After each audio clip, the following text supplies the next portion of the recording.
têtu comme une mule. L'école d'Orangeville possédait l'une des meilleures équipes de football du pays des animaux. Et son capitaine en était très heureux.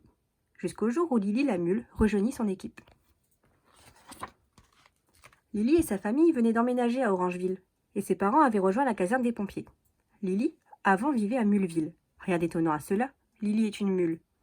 Les mules sont très gentilles, mais aussi très têtues. Tu vas voir. Comme Lily s'en mêlait un peu les pattes dès qu'elle courait trop vite, le capitaine lui proposa d'être gardienne de but. Lily réfléchit et lui demanda en quoi cela consistait. Le capitaine lui expliqua son rôle. Tu ne dois pas laisser entrer le ballon dans les cages de but. Ah bon? Mais pourquoi? Demande Lily. Eh bien, parce que. Parce que quoi?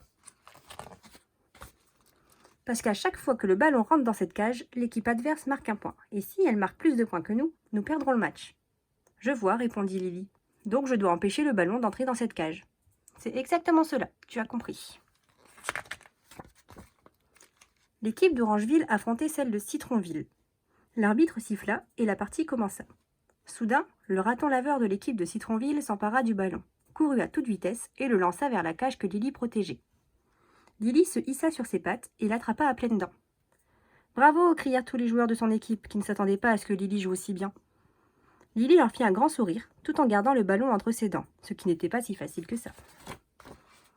Ses camarades attendaient qu'elle le leur renvoie, mais elle s'assit devant ses buts et le garda entre ses dents.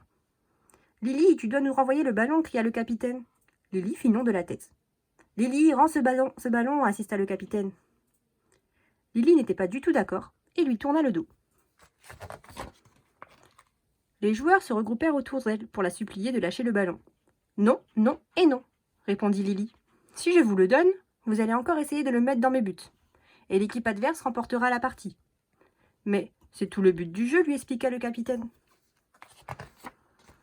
Eh bien, c'est idiot, répondit Lily. Je l'ai attrapé et maintenant je le garde. » L'arbitre s'impatientait. Il s'approcha du capitaine de l'équipe d'Orangeville. « Alors, on continue la partie, oui ou non ?» demanda-t-il en trépignant. « C'est que Lily est très têtue. Elle ne veut pas nous rendre le ballon, lui répondit-il. L'arbitre alla voir Lily et lui dit en levant la tête « Oh là là, tu as vu le bel oiseau qui passe dans le ciel ?» Distraite, Lily leva les yeux et l'arbitre en profita pour lui reprendre le ballon. « Il n'y avait pas d'oiseau, protesta Lily. « Si, si, mentit l'arbitre qui remit le ballon au capitaine. « Bon, on continue la partie maintenant ?» Et le jeu reprit enfin. Tout le monde craignait que Lily ne s'empare du ballon, et à cause de cela, l'équipe de Citronville n'osait pas s'approcher d'elle. Ce jour-là, l'école d'Orangeville remporta la partie. Mais l'arbitre n'était pas content. On ne pouvait pas continuer comme ça. Le capitaine proposa à Lily de rejoindre l'équipe de basket. Au basket, il n'y avait pas de but à garder. Juste un panier troué dans lequel il fallait empêcher l'équipe adverse de faire passer la balle. Lily fut d'accord, elle trouvait cela bien plus amusant. Et elle alla s'asseoir dans le panier. Toute l'équipe supplia Lily de descendre, mais elle refusa. « Il faut bien empêcher la balle de rentrer dans le panier, n'est-ce pas ?» dit-elle en souriant.